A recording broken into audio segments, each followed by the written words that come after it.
हाँ भाई, तो उसने कहा कि ये जो लाइट ट्रेवल करती है इस मीडियम में, ईथर वाले मीडियम में, वही 3 × 10⁸ मीटर पर सेकंड की रफ्तार से ट्रेवल करती है। तो उसने कहा कि अगर ऐसा करें कि यहां से रोशनी निकली है और हम एक स्पेसिफिक टाइम पर सारे पॉइंट्स का एक लोकस ट्रेस करें, तो हमको पॉइंट सोर्स से जो शेप मिला वो एक 3 डायमेंशनल स्फेरिकल शेप मिला।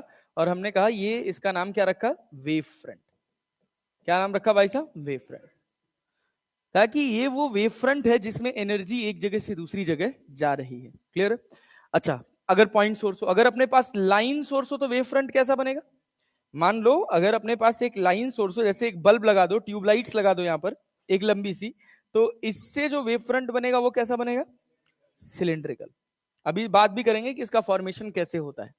और अगर हमारे पास, सोचो ये हिस्सा है, यहां से लाइट निकल रही है, इस छोटे से हिस्से को देखो, अगर तुम बहुत दूर कहीं जाकर देखोगे तो क्या थोड़ा और आगे जाओगे वेव फ्रंट का साइज और बढ़ेगा? थोड़ा और जाओगे वेव फ्रंट का साइज और बढ़ेगा, बढ़ता जाएगा बढ़ता जाएगा। एक समय ऐसा आएगा कि आपको लगेगा कि एक प्लेन आ रहा है आपके पास। आर्क आपको दिखाई नहीं देगा, क्योंकि आर्क का रेडियस ऑफ कर्वेचर बहुत ज्यादा बड़ा है। जैसे धरती मैया का रेडियस ऑफ कर्वेचर बहुत बड़ा है ना, तो हमको ये हिस्सा कैसा दिख रहा है? फ्लैट। कैसा दिख रहा है? फ्लैट। ठीक है ना? तो उसको हम बोलते हैं प्लेन वेव फ्रंट। क्या बोलते हैं? क्या बोलते हैं भाई साहब? Plane wave front. It is denoted like this. ऐसे बनाया जाता है। ठीक है ना? कुछ मोटी मोटी बातें, कि जैसे अगर मान लीजिए हम कहें कि इसका रेडियस कितना है? आर है, या डायमीटर कितना है? डी है। तो इंटेंसिटी जो होती है वो इनवर्सली प्रोपोर्शनल होती है डी के। इनवर्सली प्रोपोर्शनल किसके होती है? डी के। सेम एज यहां पर अगर हम बात करें इस छोटे से हिस्से का, यहां से इसका लेंथ मान लें आर मान लें, या intensity is inversely proportional to R लिख लें। सेम एज इस सिलेंडर का डायमीटर भी होगा। डायमीटर क्या होगा? डी होगा। और यहां जो इंटेंसिटी होती है वो डायरेक्टली प्रोपोर्शनल होती है √1/√d के। याद रखिएगा किसके भाई साहब? 1/√d के। कभी आज तक सवाल नहीं पूछा गया, कभी आज तक सवाल ही नहीं पूछा गया, बट फिर भी अगर अपने को रेशियो पूछ ले तो बनाने आना चाहिए। नाउ द थर्ड वन, अगर प्लेन है तो यहाँ इंटेंसिटी जो रहती है वो क्या रहती है? कांस्टेंट। इसमें इंटेंसिटी में कोई चेंज नहीं होता। ये बेसिक बेसिक कहानी हो गई हमारी किसकी? वेव फ्रंट की। अब सवाल पैदा होता है कि ये वेव फ्रंट बनते कैसे हैं। तो उसकी बेसिक एक्सप्लेनेशन है हमारे पास ये, कि मान लीजिए कि आपके पास क्या है? एक सोर्स। क्या है? एक सोर्स। और इस सोर्स में, ये सोर्स से जो रेडिएशन निकल रहा है वो कैसे निकल रहा है? वैक्यूम में या ईथर में? ईथर में। किस में निकल रहा है? ईथर में। ऐसा कौन बोला था? हाइजेन। कौन बोला था? अब सोचो हुआ क्या, हमने कहा कि किसी टी टाइम पर अगर एक लोकस ट्रेस कर लिया जाए पॉइंट्स का, तो हमको क्या दिखाई देगा? एक क्या दिखाई देगा? एक शेप दिखाई देगा, जिस शेप को हम क्या बोलते हैं? Wave front. क्या बोलते हैं? Wave front. और वो एनर्जी को एक जगह से दूसरी जगह लेके कैसे जा रहा है? लोकस है। क्लियर है? ये कैसा सोर्स था? Point source. तो जितने भी आप पॉइंट्स कंसीडर करोगे, every point will behave like a point source. उस वेव फ्रंट पे लाई करने वाला हर एक पॉइंट कैसे बिहेव करेगा? पॉइंट सोर्स की तरह। कैसे बिहेव करेगा? पॉइंट सोर्स की तरह। अरे बात समझ रहे? ये पॉइंट सोर्स से फिर क्या होगा? एनर्जी आगे की तरफ जा रही है। ठीक है ना? तो कुछ टी टाइम बाद अगर आप लोकस ट्रेस करेंगे, उन सबको मिला देंगे, तो उसको बोला जाएगा क्या भाई साहब? Secondary wave front. क्या बोला जाएगा? Secondary wave front. और ये एक इंडिविजुअल पॉइंट सोर्स जो लोकस ट्रेस करने पर जो शेप बनाता है, वो कैसा शेप बनाता है? Spherical shape. क्या शेप बनाता है? Spherical shape. इसी स्फेरिकल शेप को क्या बोलते हैं? Secondary wavelet. क्या बोलते हैं? Secondary wavelet. Secondary wavelet behaves like envelope. Envelope समझते हैं ना? Behaves like envelope for the secondary wave front. इसी से तो सेकेंडरी वेव फ्रंट बना है भाई। ये हमारे पास जो बना, ये क्या बना? एक हमने पॉइंट रखा और 1 2 3 4 पॉइंट माने और उसका लोकस ट्रेस कर लिया। लोकस ट्रेस किया तो हमको कैसा शेप मिला?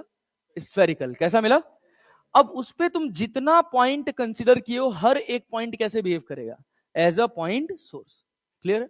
क्या सबसे रेडिएशन निकलेगा? अरे बात समझ रहे हो? तो जब इनके लोकस को ट्रेस किया जाएगा तो ये जो शेप बनाएंगे वो क्या कहलाता है? Secondary wavelet. इसी सेकेंडरी वेवलेट से आगे क्या बना है? Secondary wave front. अगर इनके टॉप वाले पॉइंट का लोकस, सारा लोकस मिला दिया जाए तो ये क्या बनता है? Secondary wave front. अब सोचो, अगर ये बहुत दूर चल के आया, तो आपके पास इसका बहुत छोटा सा हिस्सा है जो आपको बहुत बड़ा दिखाई दे रहा है, तो आपको कैसा दिखाई देगा? एक प्लेन वेव फ्रंट दिखाई देगा। ये है वेव के ट्रेवल करने की कैरेक्टरिस्टिक जो हाइजन ने बताई थी। अरे बात समझ पा रहे हैं? कुछ पूछा उछा तो वैसे गया नहीं है इससे, बट ये पता होना चाहिए कि सेकेंडरी वेव फ्रंट क्या है। सेकेंडरी वेवलेट से निकला हुआ, सेकेंडरी वेवलेट के जब लोकस को हमने ट्रेस किया और उसको मिलाया है तो जो शेप बना है उसको हम क्या बोलते हैं? Secondary wave front. क्या बोलते हैं? हर सेकेंडरी वेव फ्रंट, हर secondary wave front primary wave front की तरह बिहेव करेगा अपने अगले सेकेंडरी वेवलेट के लिए। अरे बात समझे कि नहीं? अब जैसे देखो यहां पे, ये क्या था? ये क्या था? सेकेंडरी वेव फ्रंट था।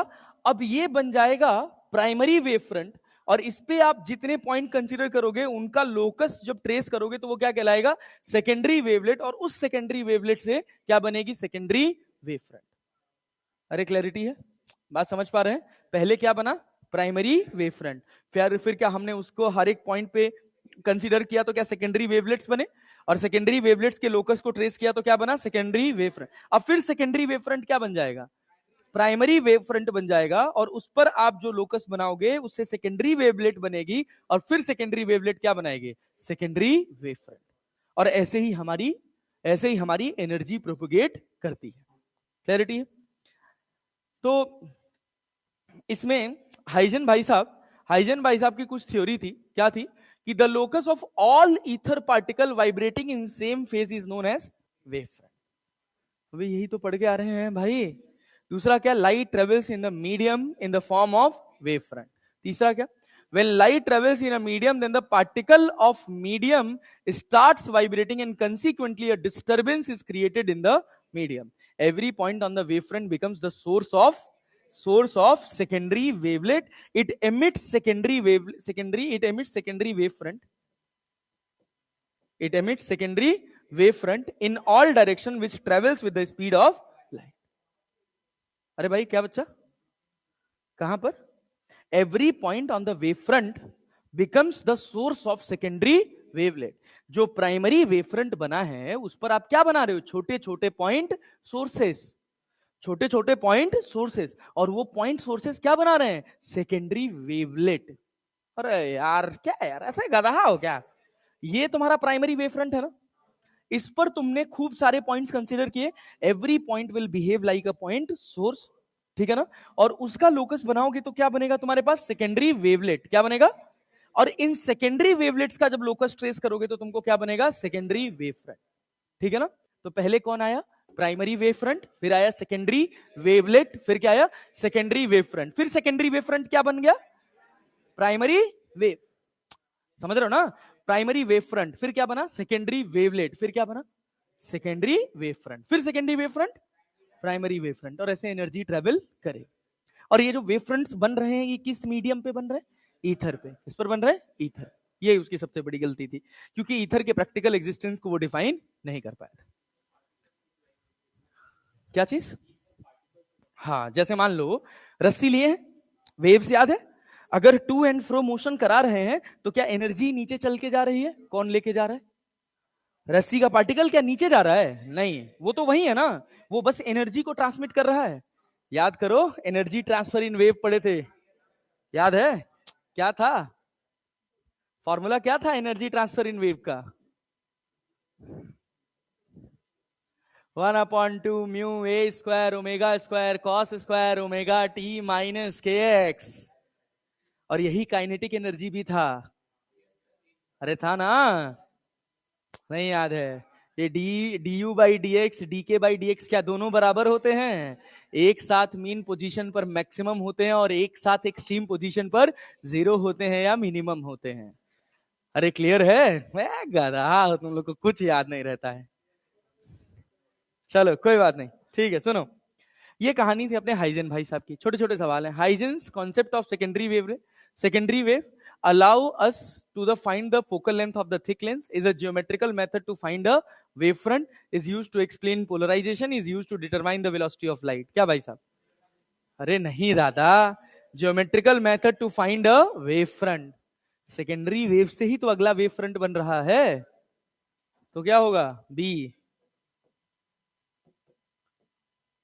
अच्छा दूसरा, ये क्या कह रहा है? According to Huygens theory of secondary wavelet following can be explained: propagation of light in a medium, reflection of light, refraction of light, all of the ever, सब बता दिया था उसने, ठीक है ना। उसके बाद which of the following phenomena can not be explained by Huygens theory. Refraction कर सकते हैं, रिफ्लेक्शन कर सकते हैं, डिफ्रैक्शन होता है भाई, डिफ्रैक्शन वेव थ्योरी है यार, होता है। पोलराइजेशन भी होता है, पोलराइजेशन भी होता है, हाँ भाई पोलराइजेशन, अरे भाई पोलराइजेशन भी वेव नेचर ही है लाइट का। अरे अरे अभी पढ़ना है आगे भाई, इसमें ना एक ऑप्शन मिसिंग है, चौथा ऑप्शन होगा इसका स्पेक्ट्रम। हाँ भाई, क्या चीज, क्या चीज? नहीं, केवल फोटो इलेक्ट्रिक इफेक्ट एक्सप्लेन नहीं कर सकता, पोलराइजेशन तो कर ही सकता है। पोलराइजेशन में क्या था, बेसिकली इंटरफेरेंस ही तो है। हाँ, पोलराइजेशन नहीं करता है, श्योर हो? बट मुझे, मैंने तो पढ़ा था यार पोलराइजेशन करता है यार। हाँ, फोटो इलेक्ट्रिक इफेक्ट नहीं करता है।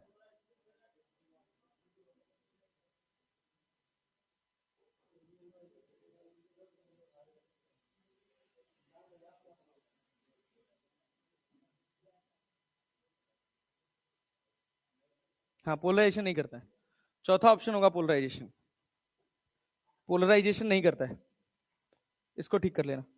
तो अपना सही आंसर क्या हो जाएगा, मतलब गलत, पोलराइजेशन को नहीं करता है और यही सही आंसर हो जाएगा चौथा। हाँ हाँ। मतलब चौथा सही ऑप्शन है, which of the following can not be explained by ना।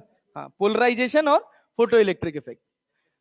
हाँ हाँ, स्पेक्ट्रम भी, स्पेक्ट्रम भी तो भाई पार्टिकल नेचर है ना, एक्साइटेशन हुआ ना इलेक्ट्रॉन का। The main drawback of Huygens theory was, हाँ भाई कौन सा? Failure of explaining rectilinear propagation of light, explain किया था। Failure of explanation of spectrum of white light, सोचो, फोर्थ होगा, सेकंड होगा spectrum of white light, spectrum explain नहीं कर पाए थे। अरे क्लियर है। Failure to explain the formation of Newton's ring, नहीं भाई, ये वेव कैरेक्टरिस्टिक था ये भी। A failure of experimental verification of ether medium, तो 2 और 4 दोनों सही है इसमें। हाँ, मेन ड्रॉबैक तो इनका, अच्छा the main drawback of Huygens theory लिखा हुआ है, यस। तो मेन ड्रॉबैक क्या होगा, चौथा, a failure of experimental verification of ether of the medium. क्या अकॉर्डिंग टू लाइट पोलराइजेशन, कौन सा polarisation is the phenomena where light wave oscillate in a single plane, helps describe how this occur. Obvious सी बात है यार, concept of polarisation explain करता है यार हाइजेंस थ्योरी। हाँ, yes, polarization can be explained using Huygens wave theory of light यार, कर सकते हैं भाई, पोलराइजेशन करता है। 2-4 लोग उठ उठ के लिखे हैं यार, पोलराइजेशन करता है, ठीक है ना। स्पेक्ट्रल एमिशन और स्पेक्ट्रल एब्जॉर्प्शन नहीं कर पाता है। और कौन सा था, पोलराइजेशन करता है भाई, क्या नहीं कर पाता है, स्पेक्ट्रम, एमिशन स्पेक्ट्रम और absorption spectrum, emission spectrum and क्या, एब्जॉर्प्शन स्पेक्ट्रम। भाई साहब, एमिशन स्पेक्ट्रम और एब्जॉर्प्शन स्पेक्ट्रम ये दोनों डिफाइन नहीं कर पाता है, और साथ में फोटो इलेक्ट्रिक इफेक्ट डिफाइन नहीं कर पाता।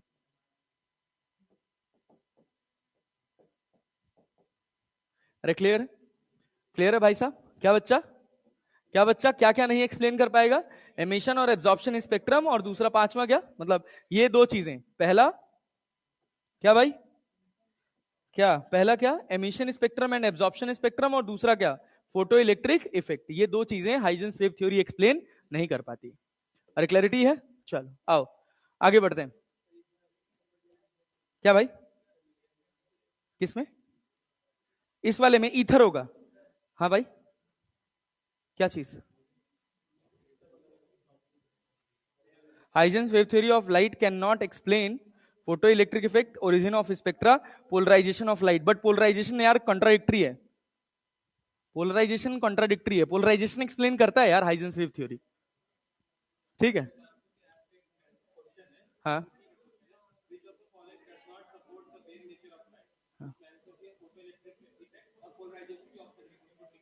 टिक नहीं किया है भाई। पोलराइजेशन थोड़ा कॉन्ट्राडिक्टरी है, ठीक है ना। मैं पढ़ के बताऊंगा, मैं पढ़ के बताऊंगा। पोलराइजेशन करता है क्या बच्चा?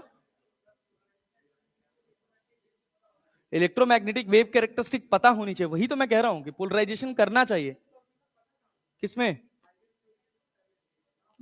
हाइजन को पता था ना। हाँ ऑब्वियसली, उसी का तो कॉन्सेप्ट ही था सबसे पहले इलेक्ट्रोमैग्नेटिक वेव का। अरे भाई पोलराइजेशन से तुम क्या समझते हो? पोलराइजेशन क्या है? What is polarization? Light particles, जो ईथर के पार्टिकल्स जो वाइब्रेशन प्रोड्यूस कर रहे हैं, उन वाइब्रेशंस को रिस्ट्रिक्ट करना। वेव तो आगे जा ही रही है, पोलराइजेशन वेव कैरेक्टरिस्टिक है। अरे बात समझ रहे हो? पोलराइजेशन कैसा कैरेक्टरिस्टिक है? वेव कैरेक्टरिस्टिक, ठीक है। बट छोड़ो, पोलराइजेशन कॉन्ट्राडिक्शन है, मैं खुद पहले पढ़ के तब तुम्हें बताऊंगा। वैसे पोलराइजेशन करता है, यहां बताओ भाई। Wave nature of light is verified by interference, photo electric effect, reflection, refraction. क्या भाई? कौन सा? Interference. Photo electric effect wave nature define नहीं करता, रिफ्लेक्शन और रिफ्रैक्शन करता है। बट सुनो, ये तो पार्टिकल नेचर भी करता है ना। रिफ्लेक्शन और रिफ्रैक्शन पार्टिकल नेचर भी कर रहा है और वेव नेचर भी कर रहा है। फोटो इलेक्ट्रिक इफेक्ट बस कौन कर रहा है? Particle nature.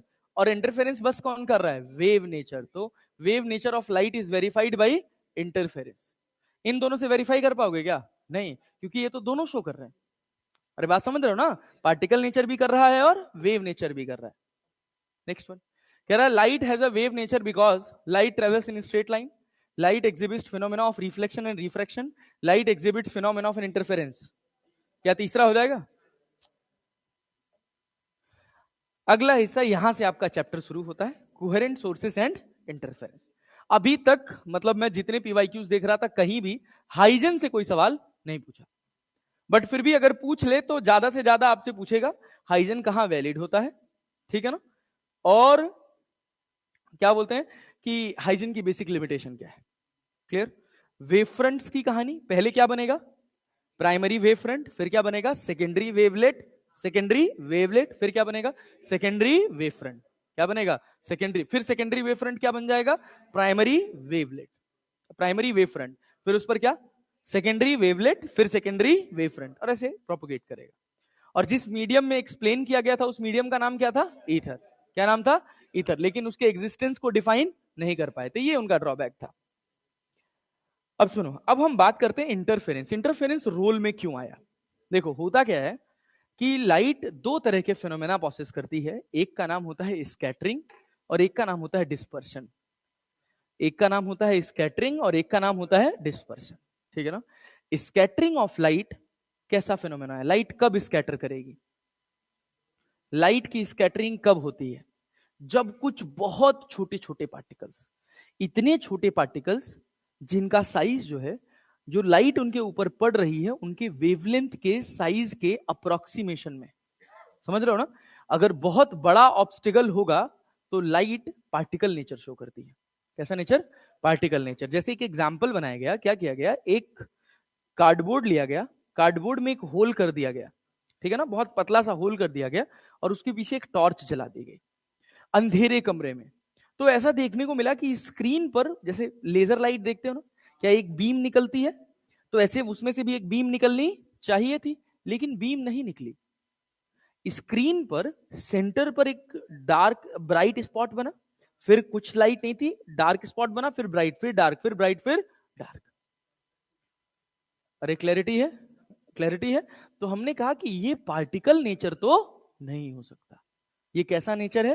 Wave nature. अरे क्लैरिटी है? और इसी वेव नेचर को सिस्टमेटिकली डिफाइन किया एक फिनोमेना ने जिसका नाम रखा इंटरफेरेंस ऑफ लाइट, ठीक है ना। इंटरफेरेंस ऑफ लाइट को सबसे पहले यंग्स ने एक्सप्लेन किया था, यंग्स डबल स्लिट एक्सपेरिमेंट के नाम से, ठीक है ना। इसके पहले, इंटरफेरेंस के पहले एक और फिनोमेना वेव कैरेक्टरिस्टिक खोजा जा चुका था जिसका नाम था डिफ्रैक्शन। क्या नाम था? डिफ्रैक्शन। एक साइंटिस्ट था, उसका नाम था फ्रेजनल। क्या नाम था? फ्रेजनल। अभी आगे पढ़ेंगे। तो फ्रेजनल्स डिफ्रैक्शन, दो लोगों ने डिफ्रैक्शन को एक्सप्लेन किया था, एक फ्रेजनल ने और एक फ्रॉनहोफर ने, ठीक है ना। आगे कहानी आएगी। तो फ्रेस्नेल भाई साहब ने कहा कि अगर लाइट किसी एज से पास करती है, एज समझते हो ना, बहुत पतला एज, उसकी साइज इतनी है कि जो लाइट आ रही है उसके वेवलेंथ के साइज के कंपैरिजन में है, जब उससे कोई रे टकराती है, कोई बीम टकराती है लाइट की, तो वो बीम जो है वो क्या कर जाती है, स्प्लिट हो जाती है दो सोर्सेस में, क्लियर है, और वो दो सोर्सेस एक दूसरे के ऊपर सुपर पोजिशन के मेथड से मैक्सिमाज और मिनिमाज बनाते हैं स्क्रीन पर। समझ रहे हो ना कि एक जगह इंटेंसिटी मैक्सिमम है, एक जगह इंटेंसिटी मिनिमम है। तो हमने कहा ये पार्टिकल नेचर की बात नहीं है, ये किसकी बात है, वेव नेचर की। तो यंग्स ने कहा let's explain this very systematically. तो उसने दो सोर्सेस बनाए और उन सोर्सेस का नाम रखा कोहेरेंट सोर्स। क्या नाम रखा, कोहेरेंट सोर्स, क्लियर। डिफ्रैक्शन में क्या हो रहा था कि स्क्रीन पर हमको ब्राइट एंड डार्क पैचेस दिख रहे थे, लेकिन वो रेगुलर नहीं थे, कहीं ज्यादा स्पॉट है, कहीं कम स्पॉट है, कहीं की इंटेंसिटी बहुत ज्यादा है, कहीं की इंटेंसिटी बहुत कम है। तो हम उसको ढंग से एक्सप्लेन, मैथमेटिकली ढंग से एक्सप्लेन नहीं कर पा रहे थे। तो मैथमेटिकली ढंग से एक्सप्लेन करने के लिए एक साइंटिस्ट आया, उसका नाम था यंग्स, और उसने बनाया Young's double slit experiment, YDSC। और सुपर पोजिशन का जो वेव कैरेक्टरिस्टिक का जो सुपर पोजिशन का फिनोमेना था, जो रस्सी में वेव ओवरलैप करती है ना, तो जब एम्पलीट्यूड मैक्सिमम होता है और एम्पलीट्यूड मिनिमम होता है, वही सेम कैरेक्टरिस्टिक लाइट भी शो कर रही थी। वो उसने कैलकुलेट करके दिखाया लोगों को। तब लोगों ने माना कि लाइट का दोनों नेचर है, पार्टिकल नेचर भी है और वेव नेचर भी है। यंग्स के टाइम पर तो लोग इतने ज्यादा कॉम्प्रोमाइज हो चुके थे कि मान बैठे थे कि लाइट इज अ वेव। समझ रहे हो। फिर एक साइंटिस्ट आया, उसका नाम था प्लैंक, ठीक है ना, ये आए Max Planck, Max Planck quantum theory. और उन लोगों ने कह दिया कि लड़ो मत, लाइट पार्टिकल भी है और लाइट वेव भी है। और उन्होंने दोनों बातों को जस्टिफाई कर दिया। कहा कि अगर दुनिया में कोई भी पार्टिकल है जिसका मास m है, तो उसका अपना कुछ ना कुछ मोमेंटम होगा mv, और उसके साथ वेव एसोसिएट होगी, that is h by lambda. Clear है, बात समझे। अभी जिसकी हम बात कर रहे हैं वो फोटोन है, जिसका रेस्ट मास कितना है, 0 है। साथ में डी ब्रॉगली ने कहा कि भैया अगर कोई पार्टिकल होगा तो उससे जो वेव जुड़ेगी उसका नाम होगा मैटर वेव। क्या नाम होगा, मैटर वेव, क्लियर है। बट उसका जो वैल्यू होता है मैटर वेव का, वो बहुत छोटा होता है, क्लियर है। क्योंकि जनरली जब हम पार्टिकल के साइज की बात करते हैं, तो किसी बॉडी के मास की बात करते हैं, तो मास उसकी रफ्तार के कंपैरिजन में बहुत ज्यादा होता है। अरे क्लैरिटी है। जैसे कोई हैवी ऑब्जेक्ट है, तो हैवी ऑब्जेक्ट से जो मैटर वेव बनती है उसकी रफ्तार बहुत कम हो जाती है, उसका वेवलेंथ बहुत कम हो जाता है, 10⁻⁻34 के रेंज में होता है, ठीक है। तो हमने सोचा कि अगर कुछ हल्का पार्टिकल ले लिया जाए तो उसका हमको पार्टिकल नेचर और वेव नेचर दोनों देखने को मिल सकता है m मास का। इसके पहले तो हमको फोटोन का पता था, फोटोन का पार्टिकल नेचर भी है और कैसा नेचर है, वेव नेचर है, क्लियर है ना। तो जब हम इलेक्ट्रॉन को ले आए, तो इलेक्ट्रॉन में क्या देखा, वेलोसिटी याद है इलेक्ट्रॉन की ऑर्बिट में क्या होती है, 2.18 इंटू 10⁶ मीटर पर सेकेंड। बहुत धीरे है या बहुत तेज है, बहुत तेज है ना। और मास ऑफ इलेक्ट्रॉन बहुत बहुत छोटा है, क्लियर है। तो डी ब्रॉगली ने उसका वेवलेंथ एक्सप्लेन कर दिया कि जब पार्टिकल दौड़ रहा है तो उस इलेक्ट्रॉन का कैसा नेचर है, पार्टिकल की वेव, पार्टिकल पार्टिकल पार्टिकल कैसा नेचर है, पार्टिकल। और अपने दौड़ने से वो जो वेव बना रहा है, उस वेव का नाम था स्टैंडिंग वेव। क्या नाम था, स्टैंडिंग वेव, जिसको बाद में बराबर किया गया बोर के द्वारा, mvr equals to nh by 2 और उसके बिहाफ पर डिफाइन हुए स्टेबल ऑर्बिट्स। अरे बात समझ रहे हो। और साथ में डी ब्रॉगली ने कहा कि लैम्डा जो होगा वो h/√2m into kinetic energy of electron के बराबर होगा।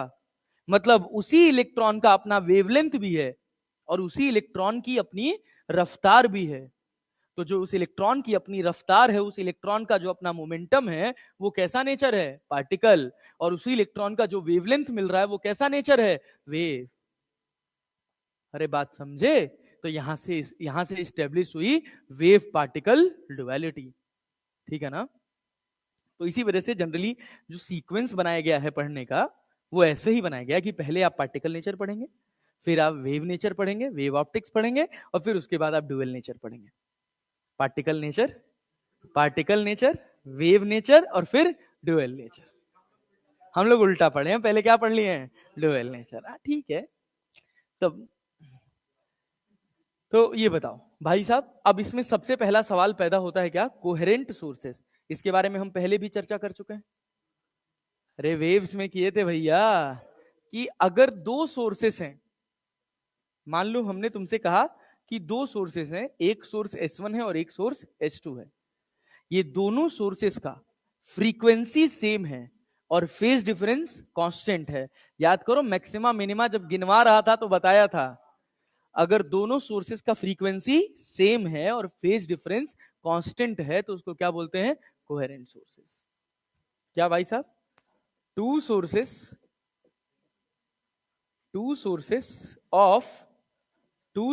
Of same frequency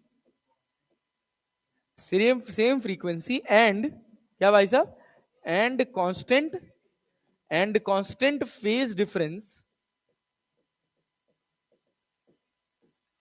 constant phase difference is known as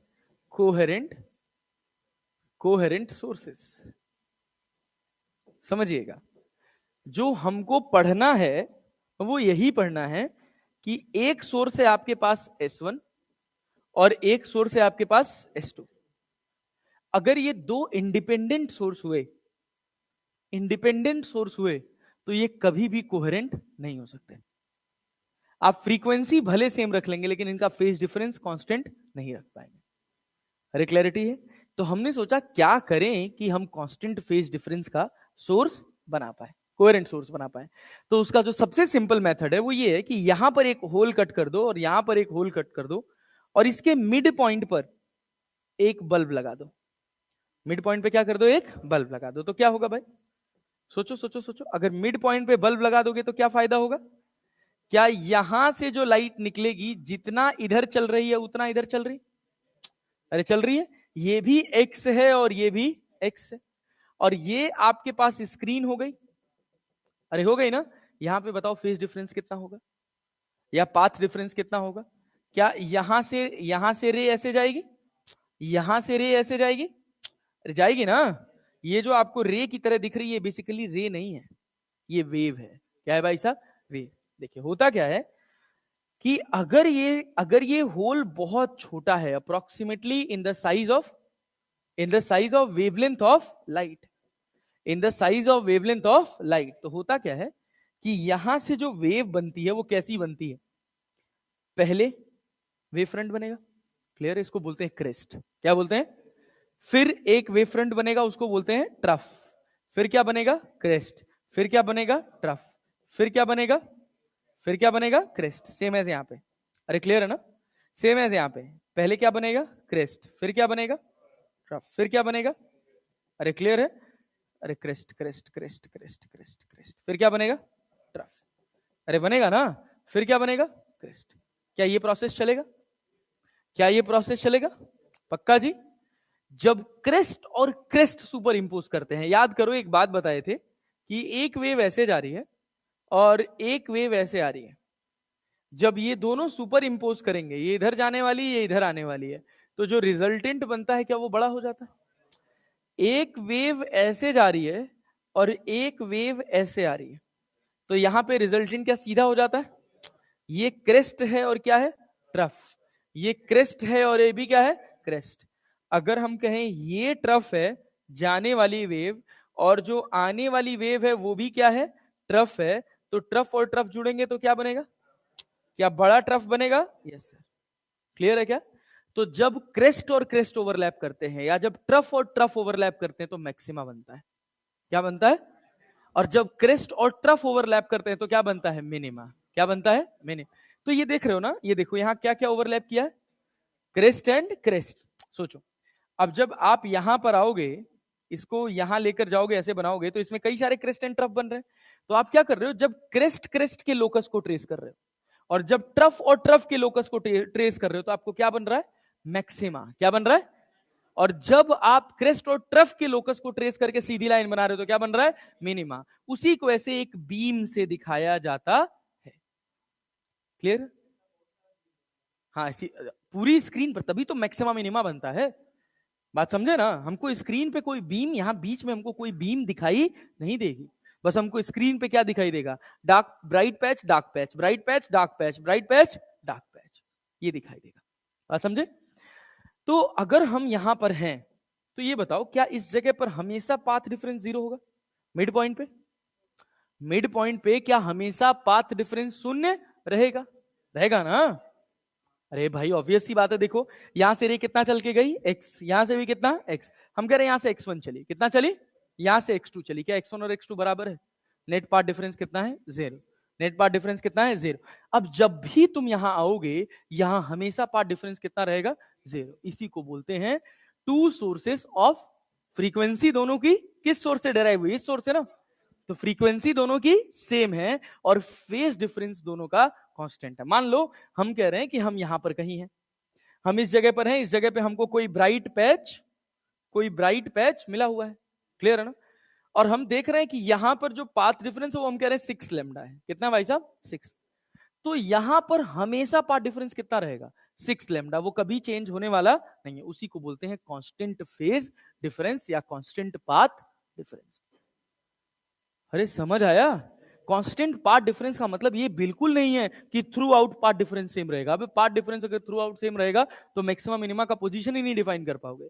जैसे मैं यहां खड़ा हूं, मेरे पास दो सोर्स हैं, एक सोर्स ये है और एक सोर्स ये है, दो लोग हैं, मैं मिड पॉइंट पे खड़ा हूं, तो मेरा पाथ डिफरेंस कितना है? मेरे लिए इन दोनों का पाथ डिफरेंस कितना है? 0। 0 है ना?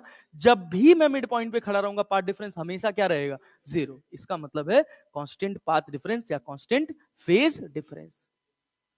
अरे बात समझे? पल्ले पड़ रहा है कुछ? ये हमारे पास बेसिक कहानी थी किसकी? कोहेरेंट सोर्सेस की। किसकी भाई साहब? कोहेरेंट सोर्सेस की। यहां पर मैक्सिमा और मिनिमा जो बन रहा है, इसी को हम क्या बोलते हैं? इंटरफेरेंस। और वो किस वजह से बना है? बोलो। सुपरपोजिशन से। सुपरपोजिशन से। किससे बना है? सुपरपोजिशन। ठीक है ना? और यहां पर हमको एनर्जी का डिस्ट्रीब्यूशन मिलता है, यूनिफॉर्म की नॉन यूनिफॉर्म? Non uniform. एक जगह मैक्सिमा, एक जगह मिनिमा, एक जगह मैक्सिमा, एक जगह मिनिमा। अरे क्लियर है क्या? तो इंटरफेरेंस को डिफाइन करते हैं non uniform distribution of energy, non uniform distribution of energy by superposition of two और more than two electromagnetic waves. Clear है क्या? क्लियर है क्या? जरूरी नहीं कि इलेक्ट्रोमैग्नेटिक हो, मैकेनिकल में भी होता है, साउंड वेव में भी होता है इंटरफेरेंस। अरे दो सोर्स लगा के गिनती कर रहे थे ना मैक्सिमा और मिनिमा की। अरे क्लियर है ना? तो वो दो साउंड सोर्सेस थे, वो क्या वो लाइट सोर्स भी हो सकता है? बिल्कुल हो सकता है। तो इंटरफेरेंस केवल इलेक्ट्रोमैग्नेटिक वेव देगी? मैकेनिकल दे सकती है ना? बिल्कुल। जहां कहीं भी सुपर पोजिशन हो सकता है, वहां हर जगह आपको इंटरफेरेंस देखने को मिलेगा।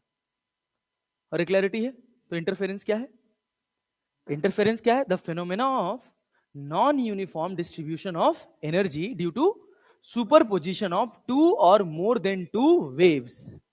अरे समझ आया क्या? Is known as interference. अरे भाई तभी तो तुम डिफाइन कर पा रहे हो ना कि क्रिस्ट और क्रिस्ट सुपर इंपोज करेगा तो मैक्सिमा बनेगा, क्रिस्ट और ट्रफ करेगा तो मिनिमा बनेगा, ट्रफ और ट्रफ करेगा तो मैक्सिमा बनेगा। सुपर पोजिशन ही तो कर रहे। तो स्क्रीन पर हमको क्या देखने को मिलता है वो मैं आपको दिखा रहा हूं। स्क्रीन पर हमको जो एनर्जी देखने को मिलती है, उसके इंटेंसिटी का अगर मैं आपको वेरिएशन दिखाऊं, ये आपके पास इंटेंसिटी है और ये स्क्रीन की लेंथ है, तो इंटेंसिटी का वेरिएशन इंटरफेरेंस में से होता है। अरे बात समझ पा रहे हो क्या? बात समझ पा रहे हो क्या? सेंटर पे क्या बना? मैक्सिमा, फिर क्या? मिनिमा, फिर क्या? मैक्सिमा, फिर क्या? फिर मैक्सिमा, फिर मिनिमा। जैसे ऊपर वैसे नीचे। याद करो हम लिखते थे 0 lambda, 2 lambda, 3 lambda, 4 lambda, 5 lambda लिखते थे ना? कि भूल गए हो? याद है ना? मैक्सिमा के लिए क्या लिखते थे? N lambda. मिनिमा के लिए 2n-1 लैम्डा बाई 2 की +1 -1। -1 क्यों? समझ है ना? वही सब पढ़ने वाले हैं भाई, वही सब पढ़ने वाले हैं। तो इंटरफेरेंस क्या डिफाइन करोगे? तो बताओ। Crest and crest super impose करेंगे तो क्या बनेगा? क्रेस्ट एंड क्रेस्ट के सुपर पोजिशन से, क्रेस्ट एंड क्रेस्ट के सुपर पोजिशन से क्या बनेगा? मैक्सिमा। क्या बनेगा? मैक्सिमा। ट्रफ एंड ट्रफ से भी, ट्रफ एंड ट्रफ से भी मैक्सिमा। और क्रेस्ट और ट्रफ से, क्रेस्ट एंड ट्रफ से क्या बनता है भाई? मिनिमा। अरे क्लियर है? तो इंटरफेरेंस को क्या डिफाइन करोगे? यूनिफॉर्म एनर्जी डिस्ट्रीब्यूशन है कि नॉन यूनिफॉर्म? एक जगह मैक्सिमा है, फिर मिनिमा, फिर मैक्सिमा, फिर मिनिमा। तो एक को लगा सर बढ़िया तो यूनिफॉर्म तो है, एक जगह मैक्सिमा, एक जगह मिनिमा, एक जगह मैक्सिमा, एक जगह मिनिमा। यूनिफॉर्म का मतलब सब जगह एनर्जी एक बराबर रहनी चाहिए। क्या सब जगह एक बराबर है? नहीं। तो इंटरफेरेंस क्या है? What is interference? डेफिनेशन क्या लिखूं? Non uniform distribution of, non uniform, non uniform क्या भाई साहब? Distribution of, distribution of energy, distribution of energy due to, due to superposition of, due to superposition of two और more than, two और more than, more than two, two और more than two क्या भाई साहब? Waves is known as, is known as क्या भाई साहब? Interference. Interference की कंडीशन क्या है? कंडीशन क्या है? इंटरफेरेंस कब देखने को मिलेगा? जब सोर्सेस कैसे होंगे? सोर्स कैसा होना चाहिए? कोहेरेंट कि इनकोहेरेंट? सोर्स कैसा होना चाहिए? कोहेरेंट।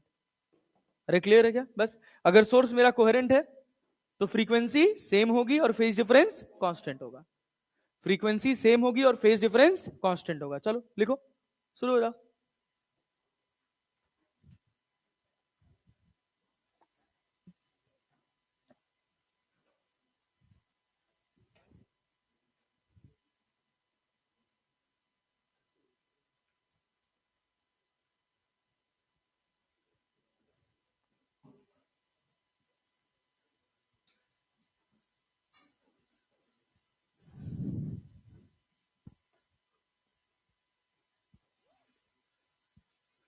यार पटना में ठंड ही नहीं पड़ी है।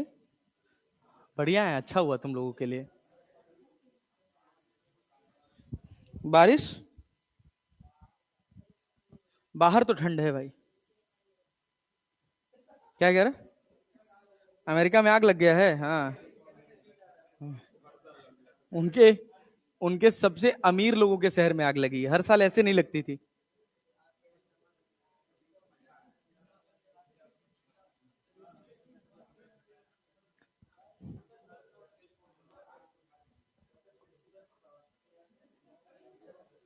लॉस एंजलिस ही तो था, हॉलीवुड।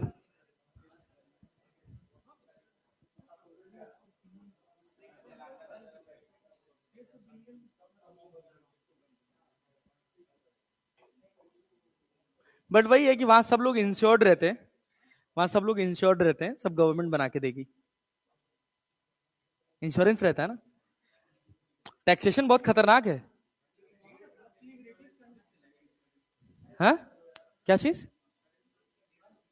कुछ नहीं है यार, $150 मिलियन इतना बजाज फिनसर्व दे देगी, और तो छोड़ो। $150 मिलियन कुछ नहीं है भाई। हाँ, मिलियन, बिलियन डॉलर था, बिलियन डॉलर था तब तो। हाँ, चल भाई, चल भाई, चल जल्दी कर, जल्दी कर। स्टॉक मार्केट तो एकदम क्रैश्ड, आज थोड़ा थोड़ा सुधर रही है। हाँ, हाँ, इंडिया की? हाँ, गिर रही है, गिरेगी यार, अभी और गिरेगी। 86 हो गया, 100 जाएगा, 90, 100 जाएगा। क्या चीज? कहा है भाई?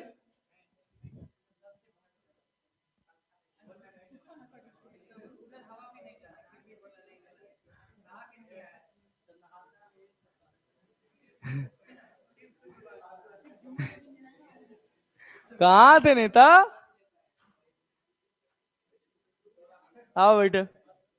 अरे यहां तक कहानी क्लियर हो गया भैया? चले आगे बढ़े, आगे बढ़ा जाए, आगे बढ़े। चलो सुनो, देखो, ये देखो, हम कह रहे हैं, बच्चा बच्चा सुनो, देख भाई देख, हम कह रहे हैं इलेक्ट्रोमैग्नेटिक वेव। भाई भाई भाई भाई बस सुनो, इधर ध्यान दो। पूरा एज इट इज जो पीछे पढ़े थे वही सब रिपीट टेलीकास्ट में जाएगा। कोई भी इलेक्ट्रोमैग्नेटिक वेव को हम कैसे लिखते हैं बोलो, या दुनिया की किसी भी वेव को omega t minus k x, यही तो करके लिखते हो। अरे यही तो लिखते हो ना। अगर हम कह रहे हैं कि तुम्हारे पास एक वेव है y1 that is a sine omega t minus के x1, और y2 एक वेव है a2 sine omega t minus के x2, तो तुम क्या कहते हो? दोबारा पूरा सेम वेव पढ़ा रहा हूं, सुपर पोजिशन ऑफ वेव्स पढ़ा रहा हूं भाई साहब। इन दोनों में, इन दोनों की अगर रिजल्टेंट वेव लिखनी हो या इन दोनों के बीच में फेज डिफरेंस लिखना हो तो फेज डिफरेंस क्या लिखोगे? डेल्टा फाई बराबर, बोलो बोलो बोलो, k x two minus x one by five लिखते हैं, k x two minus x one लिख लेते हैं, और के को अपन क्या लिखते हैं? याद करो, 2 pi by lambda into delta x that is equal to delta five. कुछ देखा देखा लग रहा है? अरे लग रहा है, यस सर। सुनिए भाई साहब, ये डेल्टा फाइव को ही क्या कभी फाइव भी लिखा जाता है? अगर हम कहें कि ये हमारे पास एक वेव है A1 और ये एक वेव है क्या A2, तो इनके बीच का गैप कितना होगा? 5। अरे होगा ना। पहली वेव का एम्पलीट्यूड कितना है बोल भाई, जल्दी जल्दी बोल, खत्म करते हैं। दूसरे वेव का A2, दोनों के बीच में कितने का फेज डिफरेंस? 5। कितने का? 5। क्या रिजल्टेंट लिख सकते हो? क्या बनेगा? ए नेट बराबर, ए नेट बराबर क्या बनेगा? ए नेट का स्क्वायर बराबर क्या? A1 square plus A2 square plus 2 A1 A2 cos 5। अरे लिखते हैं ना, अरे लिखते हैं ना, अच्छा बहुत बढ़िया। इसी को इंटेंसिटी के टर्म में लिखते हैं, आई नेट बराबर क्या? I1 plus I2 plus 2 root I1 I2 cos 5। अरे याद है क्या? अरे याद है भाई? Yes sir. जब हम बात करते हैं मैक्सिमा की, किसकी बात करते हैं? मैक्सिमा। इसको बोलते हैं कंडीशन ऑफ कंस्ट्रक्टिव इंटरफेरेंस। क्या बोलते हैं? Condition of constructive interference. ध्यान से सुनना, सब एकदम रिपीट टेलीकास्ट है भाई। तो मेरे पास जो कॉस फाई का वैल्यू होना चाहिए वो कितना होना चाहिए? +1 की -1? +1 ना। तो फाई बराबर क्या होगा? फाई बराबर +1 क्या होगा? 2n पाई। फाई बराबर क्या होगा? 2n पाई। n0 रख लो, 1 रख लो, 2 रख लो, 3 रख लो, 4 रख लो, 5 रख लो, कुछ भी रख लो। अरे बात समझे ना। तो ये हमारे पास कहलाता है क्या? Phase difference. क्या कहलाता है? Phase difference. फाई को बोलते हैं क्या बच्चा? Phase difference. इसी के बाद क्या आता है? Path difference. ये तो मुझे पढ़ाना भी नहीं चाहिए लेकिन पढ़ा दे रहा हूं भाई। फाई पाथ डिफरेंस बराबर डेल्टा एक्स बराबर क्या लिखोगे बच्चा? डेल्टा एक्स बराबर क्या लिखोगे पहले यहां बताओ? Delta five by lambda into 2 पाई लिखोगे ना, या फाई की जगह हम डायरेक्टली क्या लिख लें? 2 pi by lambda into delta x that is equal to 2n pi. क्या 2 पाई कट जाएगा? तो डेल्टा एक्स बराबर क्या सीखे थे यहां से? बोलो बोलो, एन लेमडा ना। यहां से पढ़े थे अपन डेल्टा एक्स बराबर क्या भाई साहब? N lambda. क्या ये डेल्टा एक्स पाथ डिफरेंस कहलाता है? अरे पाथ डिफरेंस कहलाता है भाई साहब। अच्छा, यहां से ए मैक्स बराबर क्या था? A1 plus A2। अरे यही तो था यार। और आई मैक्स बराबर क्या था? A1 प्लस A2 का होल स्क्वायर, या फिर root I1 plus root I2 का होल स्क्वायर। अरे था ना हो, देखा देखा लग रहा है कुछ? अच्छा, बहुत अच्छा, वेरी गुड। अब इसके बाद हम बात करते हैं मिनिमा। क्या बात करते हैं बच्चा? मिनिमा। मिनिमा को कंडीशन ऑफ डिस्ट्रक्टिव की कंस्ट्रक्टिव? मिनिमा का मतलब है कंडीशन ऑफ कौन सा interference? Condition of destructive interference. Interference. अरे क्लियर है ना? क्या होना चाहिए? कॉस फाइव बराबर -1। कॉस फाइव बराबर -1, तो फाइव बराबर कितना? 2n -1 पाई। 2n -1 पाई। +1 नहीं लिखेंगे क्योंकि इस पहला क्या बनेगा? सेंटर पे क्या बनेगा? मैक्सिमा। और पहला नंबर किसको मिलेगा? मिनिमा को। अरे क्लियर है ना? तो जब हम पहले मिनिमा की बात करें तो हम n बराबर क्या रखें? 1। क्या रखें? 1। तो भैया n बराबर यहां कहां है? 1 2 3 एंड सो ऑन। अरे क्लियर है ना? जब यहां से फाई की जगह अगर अपने को लिखना हो तो हम लिख सकते हैं 2 pi by lambda into delta x that is 2n minus 1 पाई। क्या पाई से पाई कट जाता है? क्या डेल्टा एक्स बराबर 2n माइनस 1 लैम्डा बाई 2 हो जाता है? अरे हो जाता है भाई साहब। डेल्टा एक्स बराबर कितना? 2n minus 1 lambda by 2। अरे क्लियर है? ये किसका पार्ट डिफरेंस है? मैक्सिमा का कि मिनिमा का? मिनिमा का। और अगर ए मिनिमा लिखना हो हमको तो क्या लिखते हैं? a1 minus a2। अगर आई मिनिमा लिखना हो तो क्या लिखते हैं? Root i1 minus root i2 का होल स्क्वायर। लिखते हैं क्या? और इसी को अपन लिख लेते हैं क्या? a1 माइनस a2 का होल स्क्वायर। अरे लिखते हैं ना? क्या यही तो पढ़े थे? सोचो वेव्स के बाद वेव ऑप्टिक्स पढ़ने का कितना फायदा है, अगर ढंग से पढ़े रहो, थोड़ा याद रहे तो। वाह। अब सोच, अब सुन भाई, यहां ध्यान से देख। क्या intensity is directly proportional to amplitude का स्क्वायर है? तो I1 अपॉन I2 बराबर क्या लिख सकते हो? A1 square upon A2 square. क्या लिख सकते हो? A1 square upon A2 square. समझ आया? I1 अपॉन I2 बराबर क्या? A1 square upon A2 square. अच्छा, I मैक्स अपॉन I मिन क्या लिखेंगे? क्या लिखोगे? A1 प्लस A2 का whole square upon A1 minus A2 का होल स्क्वायर। अरे क्लियर है क्या? और इसी को अपन क्या लिख सकते हैं?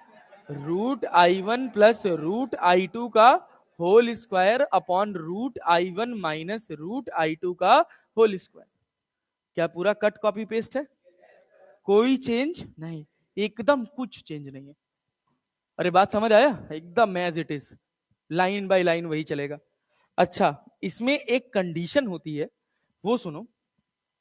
कि अगर हम कहते हैं कि हमारे पास दो सोर्सेस हैं, दो सोर्सेस हैं, क्लियर है ना?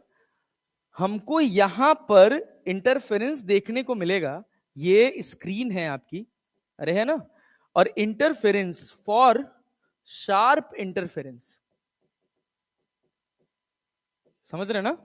एकदम मतलब clear interference, clear maxima, clear minima आपको दिखे, इसके लिए intensity of source 1 must be equal to intensity of source 2। दोनों का, दोनों सोर्सेस का इंटेंसिटी क्या होना चाहिए? सेम। क्लियर है क्या? दोनों का इंटेंसिटी क्या होना चाहिए? सेम। तो ये बताओ आई नेट कितना होगा? आई नेट कितना होगा? बोलो बोलो बोलो। आई नेट बराबर क्या होता है? आई प्लस, बोलो बोलो बोलो, 2i कॉस फाई ना? अरे नहीं आया? क्या यहां से 2i को कॉमन किया जा सकता है? 1 प्लस कॉस फाई लिखा जा सकता है?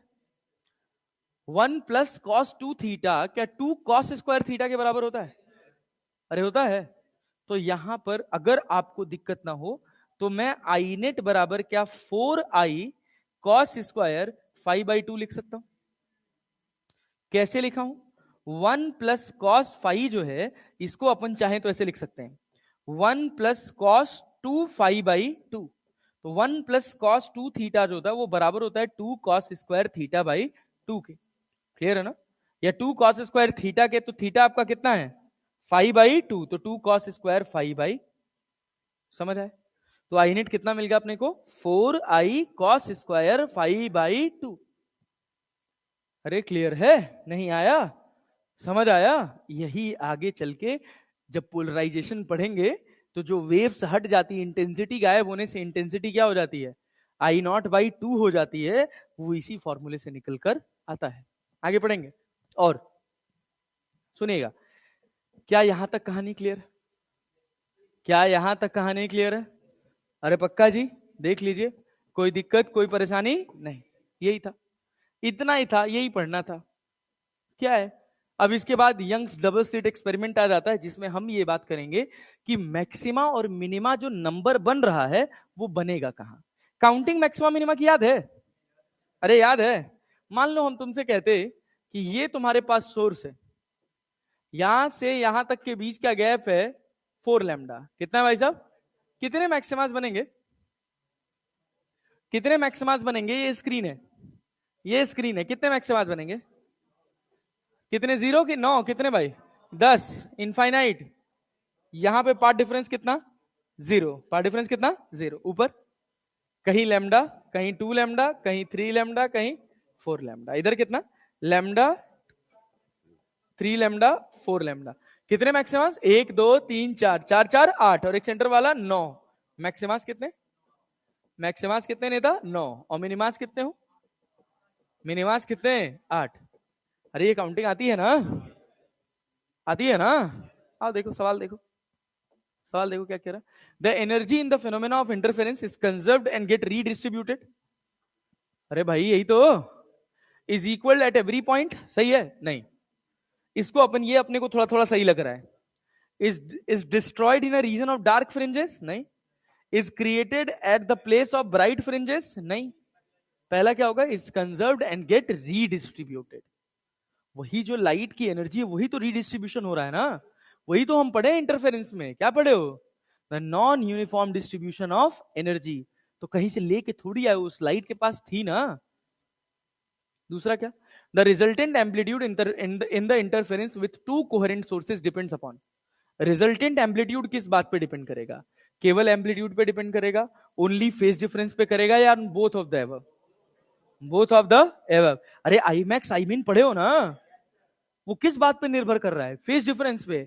और आई मैक्स और आई मीन में A1 A2 आ रहा है कि नहीं आ रहा है? आ रहा है। तो क्या होगा? Both of the above. और पढ़ो तो, which of the following nature of light wave is supported by the phenomena of interference? longitudinal, transverse, या both transverse and longitudinal? बोलो बोलो बोलो। साउंड वेव कैसा है? लॉन्गिट्यूडनल ना। क्या उसमें इंटरफेरेंस देखने को मिलता है? Yes sir. अरे पढ़े हैं भैया। तो क्या होगा? सी। अच्छा 3 ना, बोथ। अच्छा ओके, हमको 4 सुनाई दिया। The light wave from two different monochromatic light sources are given as. एक अपने पास क्या है? 2 साइन ओमेगा टी। एक क्या है? 3 कॉस का। कॉस को साइन में कन्वर्ट करने आता है? क्या करोगे? 90 ऐड कर देते हैं। तो देखो पहली इक्वेशन क्या हो गई अपने पास? y1 बराबर 2 sine omega t minus k x. और दूसरा इक्वेशन y2 बराबर, बोलो बोलो बोलो, 3 sine omega t minus k x plus 5/2। जब तक दोनों सेम फंक्शन की नहीं होंगी तब तक इनका सुपरपोजिशन ढंग से देखने को नहीं मिलेगा। क्या दोनों का ओमेगा सेम है? क्या दोनों का फ्रीक्वेंसी सेम है? फेज डिफरेंस कितने का? π/2 का क्या? अरे है कि नहीं है? कौन सा आंसर? क्या both the waves are coherent? Both the waves are incoherent? नहीं। Both the waves have different time period? नहीं। ओमेगा सेम है ना, तो टाइम पीरियड भी सेम होगा। तो कौन सा आंसर है? पहला। अरे नहीं आया? अच्छा सोचो, तुमसे पूछता है रिजल्टेंट वेव बताओ, रिजल्टेंट वेव का एम्पलीट्यूड बताओ, क्या बता पाते? क्या लिखते भाई? बेस पे क्या यहां 2 लिख लेते? और ये कितना आगे है? 3 कितना आगे है? 90 डिग्री ना। तो क्या यहां 3 हो जाता? तो रिजल्टेंट कितना हो जाता?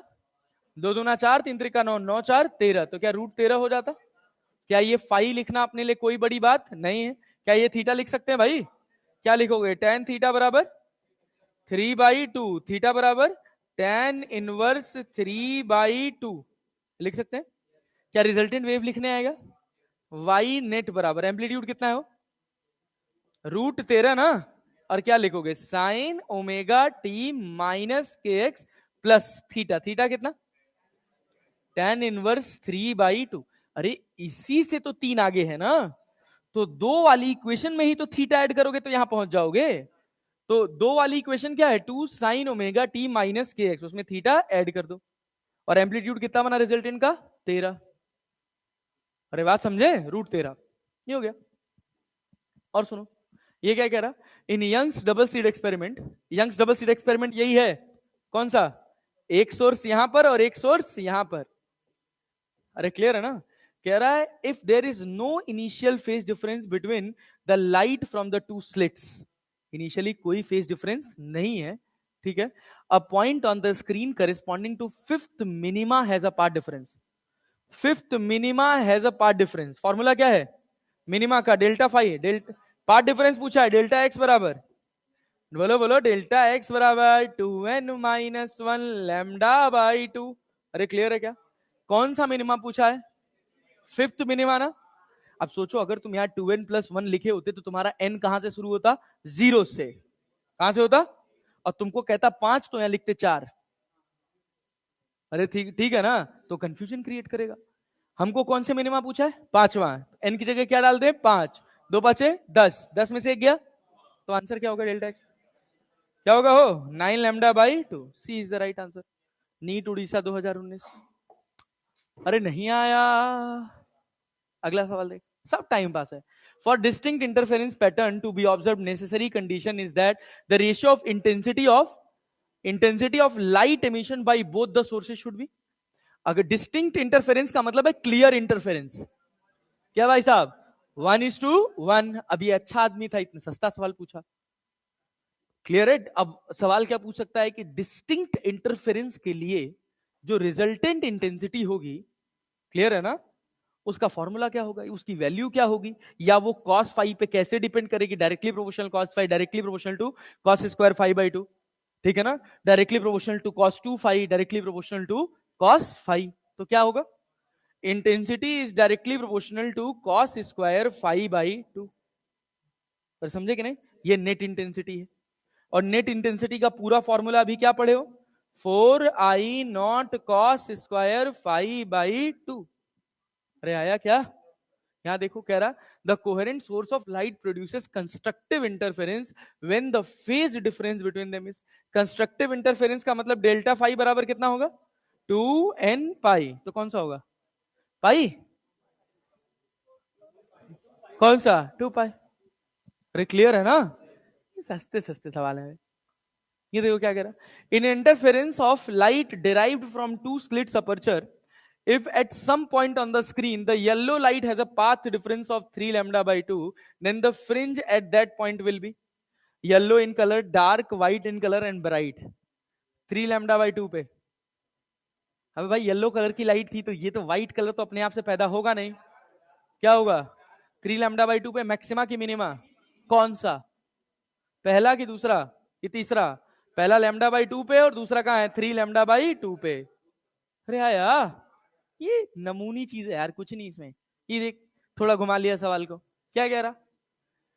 To beams of light having intensity कितना है? I and 4I interfere to produce a fringe pattern on a screen.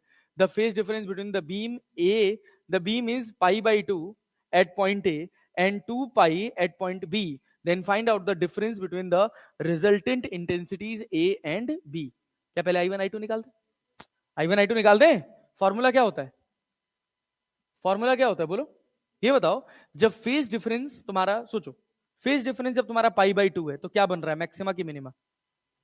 पहले ये सोचो, फेज डिफरेंस जब तुम्हारा पाई बाई 2 है तो मैक्सिमा बन रहा है कि मिनिमा? एक अच्छा बच्चा ऐसे ही सोचेगा, क्योंकि उसको डायरेक्टली अंदाजा लग रहा है इंटेंसिटी क्या होगी। क्या? मिनिमा ना।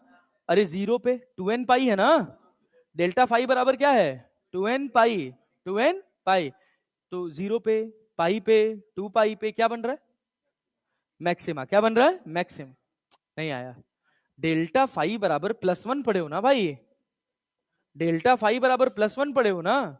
तो क्या, सुनो तो। अरे भाई, डेल्टा, सुनो सुनो भाई, तुम लोग आपस में मत बतियाओ, पहले इधर ध्यान दो। कॉस फाई बराबर क्या? मैक्सिमा के लिए +1 ना, तो फाई बराबर कितना? 2n पाई। फाई बराबर क्या? 2n पाई। वहां क्या है? पाई बाई 2 है ना। अच्छा, मिनिमा क्या होता है? कॉस फाई बराबर -1, तो फाई बराबर क्या? 2n-1 पाई। अरे क्लियर है ना? ओ भाई, ये तो गड़बड़ हो गया मामला। अरे हो गया ना मैक्सिमा ना मिनिमा, तो क्या आई नेट का फॉर्मूला लगा लेंगे? अरे आई नेट का फॉर्मूला लगा देंगे क्या है भाई? I+4I, अरे दोनों का इंटेंसिटी अलग अलग है ना बच्चा। I+4I+2, 4×2 2 × 2I, 2 × 2I लिख दे डायरेक्टली। देखो लिख दे, 2√I1 I2 लिखोगे ना, तो 2√I × √4I × cos pi by 2। cos 90 का वैल्यू कितना हो? 0। अरे cos 90 का वैल्यू 0। मैं भाई गजब आदमी हो यार। cos 90 का वैल्यू 0, तो आई नेट कितना हुआ? कितना हुआ? 5 आई। क्या कंडीशन 1 हो गया ये? कंडीशन 2 क्या 2 पाई है? कंडीशन 2 क्या है? 2 पाई। 2 पाई क्या बनेगा? मैक्सिमा कि मिनिमा? क्या बनेगा? मैक्सिमा। क्या बनेगा? मैक्सिमा। तो आई मैक्स बराबर क्या? √I1 प्लस √I2 का होल स्क्वायर। तो √I1 कितना हो? अरे I1 आई दिया है दादा, तो आई लिख लें। अरे लिख लिया जाए। और दूसरा कितना? √I। और दूसरा कितना? 2 √I दादा। अरे क्लियर है ना? क्लियर है ना? तो क्या लिखोगे? 2 1 3, इसका स्क्वायर है, 3 3 9, तो क्या हो गया? 9 आई। क्या हो गया? 9 आई। डिफरेंस पूछना है ना? कितना आई हो? डिफरेंस कितना? 4 आई। नहीं आया। अच्छा सवाल था भाई ये, पता नहीं क्या अच्छा था। अंग्रेजी आती होगी तो सवाल बन जाएगा, नहीं आती होगी तो कष्ट होगा। तुम खुद पढ़ो सवाल, क्या जैसे जैसे अंग्रेजी लिखी थी वैसे वैसे सॉल्व किए। क्या लिखा है? Two beam of light intensity having I and 4 I interfere to produce a fringe pattern on a screen. The phase difference between the beam is π/2 at point A point पे फेज डिफरेंस कितना है? And 2 pi at point B. तो ये तो clear है कि B पे maxima बन रहा है। बी पे क्या बन रहा है? मैक्सिमा। और ए पे मैक्सिमा और मिनिमा के बीच में, मैक्सिमा 0 पे है, मिनिमा पाई पे है, और ये कहा है? मैक्सिमा और मिनिमा के बीच में। अरे क्लियर है ना? तो बीच में इंटेंसिटी कितनी निकल के आ गई? 5 5। कितना? 5 5। अरे ये तो 0 हो गया ना यार, खत्म बात। इस पे निकाले हैं तो आई मैक्स आ गया 9 आई। हमने क्या किया? फाइंड आउट द डिफरेंस पूछा है between the resultant intensity of A and B. तो हमने क्या किया? ए पर कितना आया था? 5 आई। बी पे कितना आया था? 9 आई। 9 में से 5 घटा दिया, कितना हो गया? 4 आई। अरे क्लैरिटी है ना? और सुनो, सेम सवाल डिलीट कर दो। ये देखो ये क्या कह रहा है? Amplitude of waves observed by two light sources of same wavelength, wavelength दोनों का सेम है, are A and 2a and have phase difference of pi between them, then the minimum intensity of light will be proportional to minimum intensity। phase difference कितने का है? अबे phase difference कितने का है? पाई का। ऑब्वियस सी बात है, क्या है? मैक्सिमा है कि मिनिमा है? मैक्सिमा है कि मिनिमा है? अरे 0 पे मैक्सिमा, आप पाई पे मिनिमा, 2 पाई पे मैक्सिमा, 3 पाई पे मिनिमा। हे भाई, तुमसे क्या पूछा? Intensity, the minimum intensity of light will be proportional to. तो आई मीन क्या होता है जी? अरे A1 माइनस A2 का होल स्क्वायर भाई। इंटेंसिटी कितना है? इंटेंसिटी कितना है? 2a है। अरे है कि नहीं है? और दूसरे की कितनी है? a है। अरे सॉरी, एम्पलीट्यूड, एम्पलीट्यूड 2a और a, तो 2a में से a गया तो क्या बचा? a। तो क्या हो जाएगा? a। तो आई मीन बराबर क्या हो जाएगा? a square. अरे क्लैरिटी है? तो आंसर क्या होगा? आंसर क्या होगा? थर्ड। नहीं आया? समझ आया? आसान है यार, सब टाइम पास है। और सवाल देखो। Ratio of intensity of two waves I1 upon I2। अब दिया हुआ है, तुमसे क्या पूछा है?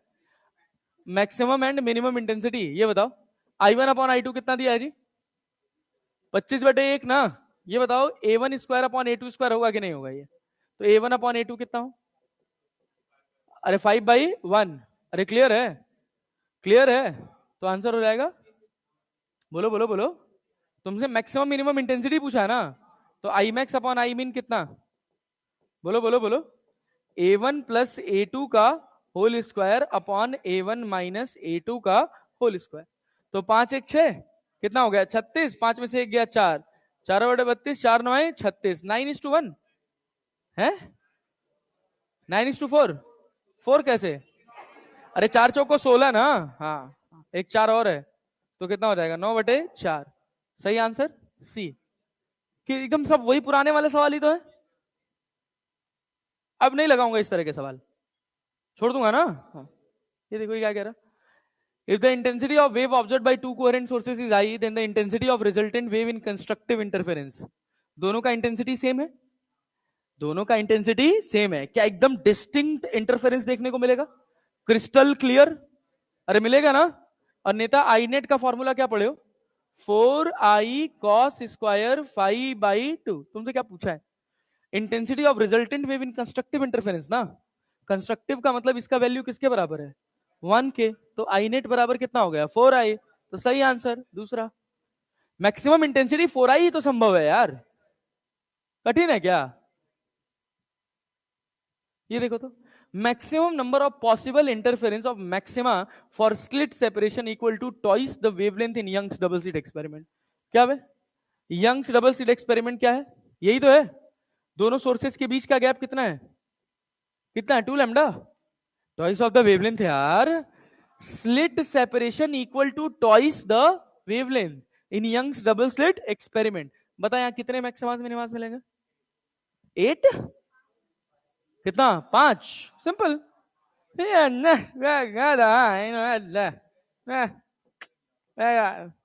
हम का चला कितना है भाई? 5।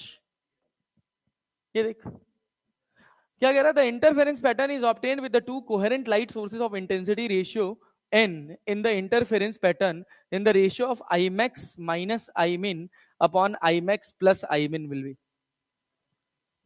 हाँ भाई बोले, जरा बोलिए तो क्या दिया हुआ है? I1 अपॉन I2 दिया हुआ है ना? अरे I1 अपॉन I2 दिया हुआ है ना? कितना दिया हुआ है? कितना? रेशियो n है? अरे है ना? ये बताओ A1 अपॉन A2 तो कितना हो जाएगा? √n। ले भैया नहीं आया। अरे भाई ये बताओ, सुनो सुनो सुनो, कुछ नहीं यार, कॉम्पोनेंटो डिविडेंडो लगाना है भैया। पता नहीं क्या हमारे जा रहे हो तुम लोग यार। A1 अपॉन A2 बराबर क्या √n लिख सकते हैं? लिख सकते हैं। I1 अपॉन I2 क्या दिया हुआ है? n। तो A1 square upon A2 square हो जाएगा, होगा ना? Imax अपॉन Imin बताओ तो, Imax अपॉन Imin बताओ तो। A1 प्लस A2 का होल स्क्वायर रही तो होता है। तो क्या लिखोगे? √n+1 अपॉन √n-1 का होल स्क्वायर। यही तो लिखोगे। अरे यही तो लिखोगे। नहीं आया? तुमसे क्या पूछा है? Imax minus Imin upon Imax plus Imin। अरे क्लियर है क्या? क्या करें अब? बोलो बोलो बोलो, अब क्या करें? अरे कॉम्पोनेंटो डिविडेंडो लगा लो। अरे क्लियर है तो क्या बनेगा? रुको देखो तो, Imax माइनस Imin अपॉन क्या? Imax plus Imin। अरे क्लियर है ना? Imax plus Imin। सुनना ध्यान से, सुनना ध्यान से, सुनना। यहां क्या लिखेंगे? √n+1 का होल स्क्वायर इंटू क्या भाई? सॉरी, माइनस, माइनस क्या? √n-1 का होल स्क्वायर। और यहां क्या? √n+1 का होल स्क्वायर प्लस √n+1 का होल स्क्वायर। अरे भैया पागल हो क्या? अरे मतलब एक मिनिमा है ना, तो √n+1 और यहाँ पे प्लस √n-1। अच्छा ये बोल रहे हो, मुझे लगा बीच में कह रहे हो माइनस। √n-1। अब सॉल्व कर सकते हो इसको? सॉल्व करो, क्या आएगा? बोलो भैया क्या, इसको क्या लिखें? n+1 और प्लस पर प्लस बोलो 2√n ना, और यहाँ कितना? -n-1 और प्लस 2√n। अरे क्लियर है? Divided by n+1 plus plus plus plus 2 root. अरे क्लियर है? और प्लस, हाँ, +1 -2√n। क्या इससे ये कट जाएगा? अरे कट जाएगा तो क्या बना हो? अरे n+1 n-1 कट गया, 2 दूना 4। अभी ये नीट में पूछा गया था भाई साहब। 4√n upon upon n+1 into 2, तो 2 दूना 4। तो क्या आंसर बना? 2√n upon n+1। कौन सा ऑप्शन? B option. अच्छा 2016 का है तब ठीक है। हाँ आ जाए तो मजा आ जाए। हाँ सुधांशु सर, अच्छा 2016 में दिए थे नीट, कुछ भनक भी नहीं लगा होगा। अरे समझे कि नहीं? हाँ हमसे नहीं रेस लगा रहे थे। एक्चुअली हुआ क्या कि ये गए मेरे साथ, मैं ऑफिस में घुसा तो मुझे मुझे कह रहे हैं अरे बड़े बुजुर्ग आइए बैठिए बैठिए, तो कुर्सी छोड़ के खड़े हो गए। मैंने कहा सर ये हमको बड़े बुजुर्ग कह रहे हैं, ये कल गए थे मेरे साथ वॉक करने के लिए 2 किलोमीटर। तो जब शुरुआत में ये चले तो थोड़ा हल्की शरीर है भाई, थोड़ा जल्दी जल्दी भागे। 2 किलोमीटर जाते जाते इनकी हालत खराब हो गई। कह रहे हैं रुको थोड़ा बैठ जाते हैं, रुको थोड़ा बैठ जाते हैं। फिर भी मैं बैठा नहीं, इनके घर तक लेके आया। तो भाई ने बोला कि चलो घर के पास वॉक करेंगे। तो मैं घर के पास ले आया, कह रहा मैं घर जा रहा हूँ। तो मैं कहा सर ये 2 किलोमीटर में इनके मुंह से, इनकी किडनी से सांस आ रहा था, मुंह से नहीं आ रहा था। तब तक सर को ईगो पे लग गया। तो तुरंत वहां एनके सर खड़े थे। एनके सर ने कह दिया अच्छा ठीक है, तुम इतने ही जवान हो तो सीढ़ी पे चढ़ के उतर के दिखाओ। शर्त लग गई। तो ये कहे शर्त कितने की लगेगी? तो भाई 500 की शर्त लगी पहले। तो 500 की शर्त लगी तो सुधांशु सर ने कहा कि मैं 5 मिनट में 4 बार सीढ़ी से 5वें फ्लोर से नीचे जाऊंगा और नीचे से ऊपर आऊंगा। 5 मिनट में 5 मिनट में 4 राउंड, 5 मिनट में 4 राउंड। तो फिर ये हुआ नहीं, फिर ये तो रिस्की हो रहा है। तब तक अपने इन्होंने क्या किया, सुधांशु सर ने उनको 500 रुपया दिया एनके को, और एनके ने सुधांशु सर को 500 दिया। हमने कहा दोनों हम रखेंगे। तो 1000 रुपया हम रख लिए। मैंने कहा चलो अब शर्त शुरू, जो जीतेगा उसको 1000 मिलेगा। वाह भाई, वो पहले ही राउंड में उनका हाथ अटक गया सुधांशु सर का। फिर हमारे पास 1000 रुपया था, मैंने उसमें 200 रुपए और डाले, हमने मस्त पिज्जा पार्टी की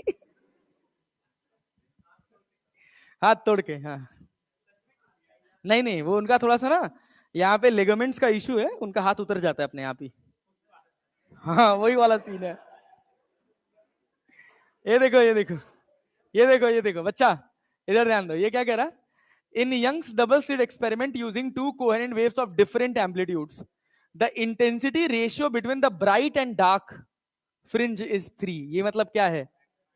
I max upon I min है ना भाई साहब, समझ पा रहे हैं क्या है? I max upon I min कितना दे रखा है क्या भाई? 3:1। क्लियर है क्या? The value of ratio of amplitudes of the wave that arrive there. Waves का amplitude of waves A1 upon A2 क्या लिखोगे? बोलो भाई, यहां से क्या लिखो? कितना सस्ता सवाल है ये बताओ। I max upon I mean किसके बराबर होता है? क्या भाई? A1 प्लस A2 के होल स्क्वायर के अपॉन क्या? A1 माइनस A2 के होल स्क्वायर के। अच्छा कितने लोग इस बात से अग्री करते हैं कि इसको अपन A1 plus A2 upon A1 minus A2 बराबर √3/1 लिख दिया जाए? अरे लिख सकते हैं ना? अच्छा कितने लोग इस बात से अग्री करते हैं कि A1 प्लस A2 जो होगा वो √3+1 अपॉन √3-1 होगा? अरे यही तो कॉम्पोनेंडो डिविडेंडो है ना यार। अरे है कि नहीं है? इसको A1 अपॉन A2 में तोड़ना है तो √3+1 अपॉन √3-1। कौन सा आंसर होगा? ए। हाँ पता नहीं, कहीं का एग्जाम होगा। कॉमन एंट्रेंस टेस्ट इतना तो समझ आ रहा है, मेडिकल भी समझ आ रहा है, ईए का मतलब नहीं समझ आ रहा है कहाँ का है। कर्नाटका का नहीं होता, KCET होता है उसका, KMCET, KECET होगा यार, कुछ होगा। उत्तराखंड पीएमटी। ये देखो, in Young's double slit experiment the ratio of maximum and minimum इंडे, मैं नहीं बताऊंगा, खुद से लगाना। ए आखिरी सवाल, ये दमदार सवाल है, बना के ले आओगे? तो इसमें सब छोड़ दे, बना के ले आओगे? दो ही सवाल है, अब बना के ले आओगे? कल यंग्स डबल स्लिट एक्सपेरिमेंट खत्म कर लेंगे। हाँ engineering and agriculture, medical and medical common. अब नहीं होता यार, आंध्र प्रदेश।